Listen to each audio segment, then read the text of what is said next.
অনেকের প্রশ্ন থাকে যে আমার রান্নাঘরটা এত পরিপাটি করে আমি রাখি, তো এত যে পরিপাটি করে রাখি, রান্নার পরে আমার খাবার দাবার আমি কোথায় রাখি। তো এটাই আজকে আমি আপনাদেরকে দেখাবো যে রান্নার পরে আমি খাবার দাবার কোথায় রাখি।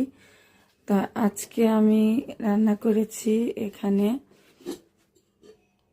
এই যে কাতল মাছ, এই কাতলা মাছ ভুনা করেছি। তো এটা কিন্তু এখানেই আছে, যেহেতু এটা আমি বাটিতে ঢালিনি সেই কারণে এটা এখানেই রেখেছি।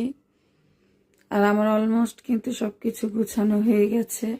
এই পাশে ধোয়া পালাও আমার সব কিছু শেষ, কমপ্লিট। এবার আসেন আমি কোথায় রাখি।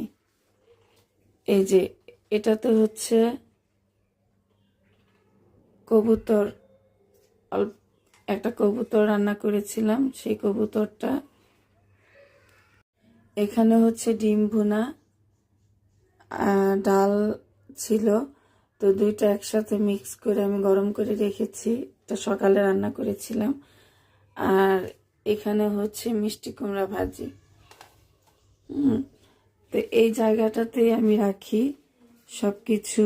রান্নার পরে আমি এরকম বাটিতে করে সব কিছু গুছিয়ে রাখি, যার জন্য আমার রান্নাঘরটা একদম ক্লিন থাকে এবং পরিষ্কার থাকে।